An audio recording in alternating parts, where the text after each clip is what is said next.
Hi, Nathan Walters with Aquarius Fabrication. I'm still learning how to do my software editing so I can properly upload these videos, so bear with me. I'm trying to do this with my camera horizontally. It still comes out wrong, so I uploaded a video yesterday giving a tour of my basement, and it didn't come out right, so I'm going to do it again. So anyways, I want to start with my hack squat machine. Now I found this on Let Go for around 200 bucks. It was in pretty bad shape, and I was able to get rid of all those plastic caps for stainless caps. And then any type of moist environment, even a basement, it's important to have. So this is stainless welded to carbon steel. And then these are, I believe, solid stock stainless interacting with a stainless sleeve. That way, when they're banging up against each other constantly, whenever I stop this thing to rest it, I don't want this to embed with carbon steel. So as you can see, more stainless caps. And then these are the weight holders. Those are stainless. You can see the mounts, stainless bolts. So this is a speed bag that I wanted the height to be adjustable. So now my daughter can hit it, or I can hit it. So I'm not gonna back up all the way, but I had to put that kind of weight up there to give it a little more stability. I made this so I could sleeve in an Olympic bar, so I could do various chest or row exercises. See, this kind of locks on a stainless bolt onto the Olympic bar for rows.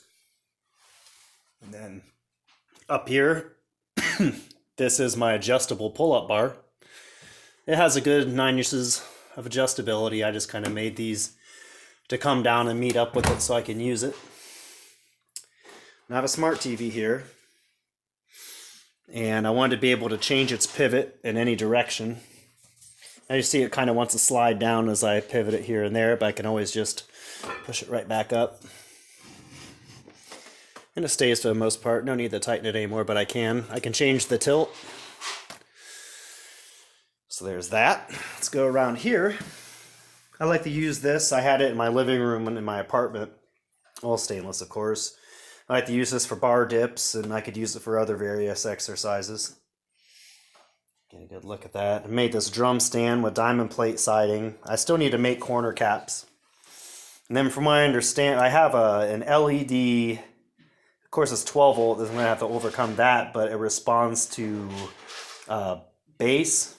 Any kind of tempo, it'll flicker to it. So I think that'd be kind of fun to put underneath that sill. But that's not really a priority right now. More weight equipment that has been upgraded with stainless anywhere it interacts with carbon steel. For one, just to make it nicer, and plus, it's not really feasible to paint these because the paint's going to slide right off. If it was chrome plated, eventually the chrome would chip off, especially being in this kind of environment. I do have a dehumidifier there. I'll come back to that in a minute. But using that stainless is just, I don't have to worry about it so much. I did make this extension for the chest press because I didn't really feel like it was coming down enough that it was giving a good stretch to my chest. So extended that a little bit. Pretty basic stuff, but it just, incorporating a little bit of woodworking with metal fabrication. Now these are the Olympic bar holders, adjustable for bench or squat. And as you can see, these are carbon steel, chrome plated. And they're starting to get kind of tore up. You see the pitting and everything. And that's what's going to happen to your carbon steel that's chrome plated. So these have been refabricated, just basically going off the same design out of stainless. And that way, it kind of helps me. I don't have to worry about, I can just leave these in for if I want to change to doing squats, anything like that. The crossbar was the same situation. It was in bad shape, so I replaced it with stainless, with that latch to kind of retain it in place.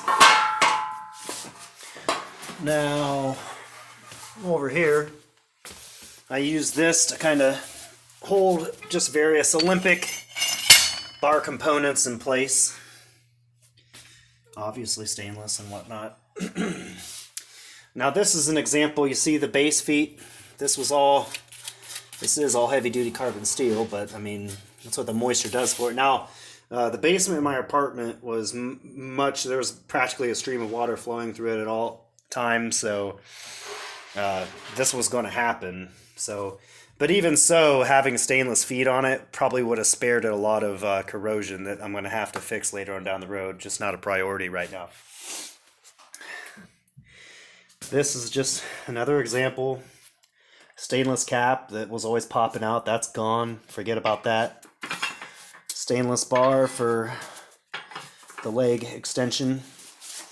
Pop that back in. And then, you know, some pretty basic stuff. That's a little placard for holding up various weight equipment and whatnot. Same deal over here. You know, pretty simple stuff using some pegboard and then just a retainer with a back. Now that's enough about the gym, I suppose. Back to the dehumidifier over here. Now, if you ever run into the problem, if you have a dehumidifier in your basement, of running your hose underneath the door, kind of being an annoyance. As you can hear, that's the sump pump bilge. I guess I don't know if it'd be a bilge, but that's where the sump pump goes, and through that retainer wall, that's where the power cord and both the hose go to. I don't have to worry about stringing under the door, dealing with that. And it's obviously stainless steel screwed to with the joists. So, I mean, that's in there well. The mirrors are propped up with, and I can't find at Lowe's, Home Depot, or anything like that, any type of really good mirror retainers. So all of these retainers are very simple construction. Stainless steel, of course. And those retain all the mirrors inside the gym for the most part. You'll see over there's some corner pieces a little bit more elaborate. So, but anyway, this is the sump pump cover, and I got this. Now you can see this is some corrosion I'm encountering. I'm probably going to end up chopping that and then maybe up towards the top, welding and then pour 15ing. This is zinc coated, so that's going to be a bit of a headache to weld. I'm going to have to clean it real good, and even still it's going to be an ugly weld. But I can pour 15 that most likely, and it should stand for a long time without ever really corroding. But if I have a power outage, I can put a hose on this, run out the window, and I can manually crank out the water. I did have to use it once because my emergency backup sump pump system did fail. I got it again off Let Go, and it was a system I'm not very familiar with. I can kind of take you in there and show you what remains of it. This is my battery room and sump pump room. Now, before the sump pump cover just had like some chintzy plastic covered where like a toddler or something like that could fall right in there. And I don't know about you, but a little child falls in that is going to be in a lot of trouble, especially face first. So this was the board I made for the battery backup system. That's the battery for it and whatnot. And I try to keep all my batteries in here charging up. But anyways, I got to figure out an emergency backup system before I go putting that cover plate back on this. Keep all my hoses and extension cords in here. So we can go on into, my dog's still enjoying his dinner. As you can see, it's been a good 20 minutes. He's still at it. This ping pong table, when I have the kennel deployed, there's a gap back there. And I like to stow this ping pong table back there, but the legs sticking out were getting in the way. So I was able to chop those. And then you see I have stainless legs here that will latch pin on there, or cut, whatever. And basically that allows me to stow it away back there if need be. I know I talk a lot about the J. Craig tool. It's such a fantastic tool. You can see all those joints.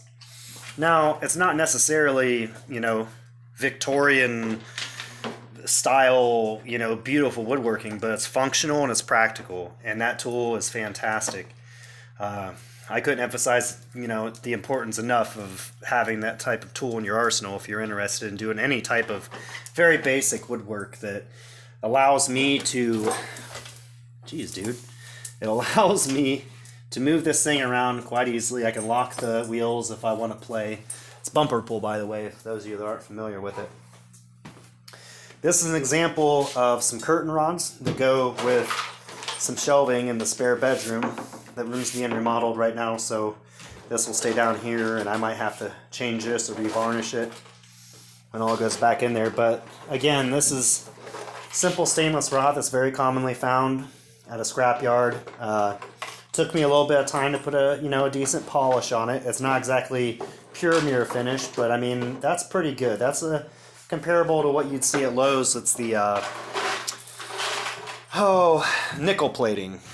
That's what they try to mimic at the hardware stores. So you can get like a doorknob or anything like that. The nickel plating is supposed to look like stainless, which it does look pretty good. And commonly, if I can't make something out of stainless because it's too intricate or it takes me too long, then we go with the brushed nickel. But you can see those are just like the mounting surfaces with the bevels and the countersunk holes. Very simple, very practical. Looks pretty good. I plan on mounting this TV with another one of those stainless mounts once this wall's finished. Probably right there. And I'll again have that on a pivot in the same way that I showed you the other one. This dog kennel is made up of 3 separate panels. Purchased RKO. But all the hardware, there's a gap here when this swings out, and what actually holds on, that clamps on to the pipes, I made. And then this is a retainer bracket to really concrete. Like these stainless screws go into the wood, and then this was actually drilled through to the other side with another board. So this thing, the weight of it coming out isn't really going to be a hindrance on the wall, the cinder block. And you can see I have like a retainer latch. I've had to make some revisions, so but it holds up to the wall quite secure. And those 2 hinge points come out, and this whole thing meets up with this one. And then, as you can see down here, that pin goes down and it locks into what I concrete drilled in the floor there, also stainless. So that holds it in place, so that comes out and meets it, and then just like that I can have a deployable kennel. Right now the cat boxes and everything are taking that up. That's okay. I want to show you this. Turk's Head paracord wrap. The Paracordist on YouTube, excellent channel, gives a fantastic tutorial. You might have to watch it multiple times to get it down. Once you get it down, you got it. It's very practical. I have handles for mauls that I used all summer to bash up tons of concrete, and they have yet to fail. Excellent grip. Obviously, they have a nice style to them. I wouldn't recommend going more than 4 individual strands of paracord, otherwise it wants to bunch up on you. So this thing I'm working on is called the Lucifer's Pick. I'm not quite done with it yet. You can see there's still some pits and whatnot, and I'm still shaping it as I build it up with stainless. And it's a fire entry tool, and I haven't completed that side yet, but it's going to be built up much the same way this side is. And it's just something I'm working on that I enjoy, and I'll end up paracord wrapping the grip here. I had a really good fire entry tool from the Navy, but then a friend broke it accidentally. If you guys haven't seen this yet, this is my 17D cell mag light. Why? I don't know. I'm blowing bulbs on it. At least I blew one. I haven't tried another. If I find more D-cell batteries, I'll weld them on this as well. I don't know what I'm going to do with the power I put through it, but I'm kind of looking into the D-cell, the lithium-ion rechargeable setup. And that way I wouldn't be as concerned so much about like corrosion locking the batteries in the tube, which would basically render it useless. But anyway, that's just me kind of fooling around with welding. Okay, so this is another example of some outside exercise equipment. I have the other one that basically is a mirror image of it. And I had this on an I-beam that was up, which is now the chicken coop, and it just enabled me to go up and do pull-ups at my leisure. That's now gone, and eventually somewhere outside I'll be able to remount this, and it will never corrode in my lifetime. Or, you know, my daughter's lifetime, or her grandchild's lifetime, hopefully. So there's a lot to be said for just spending the extra money and making it out of stainless and being done with it. Otherwise, you have to paint it, and you might get, you know, a good 3 years out of it before you start seeing corrosion, and then it's all downhill from there. So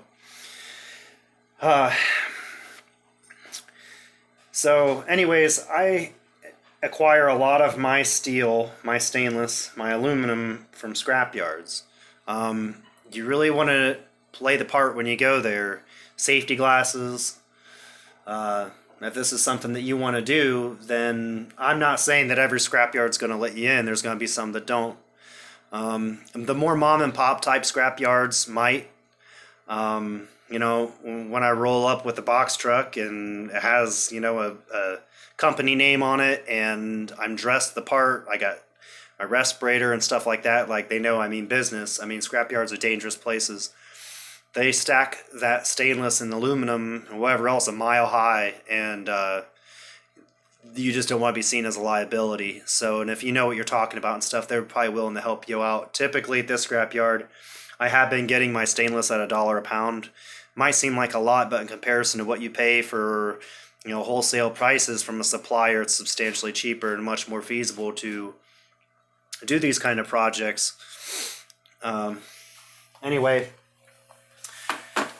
there's a lot to be said for aluminum paneling. It's lightweight, relatively cheap. Now I made this because I wanted these to be, you know, on top of each other to save space. I did have a seal that went out on this I had to replace.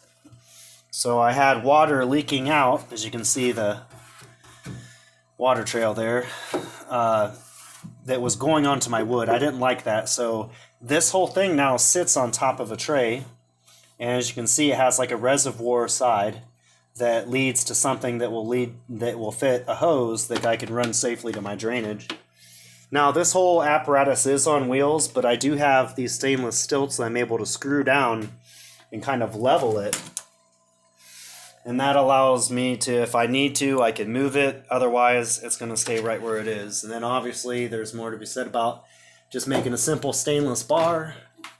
Something that could be in your bathroom, something like that. I did use a square drive, typical like RKO screws for this.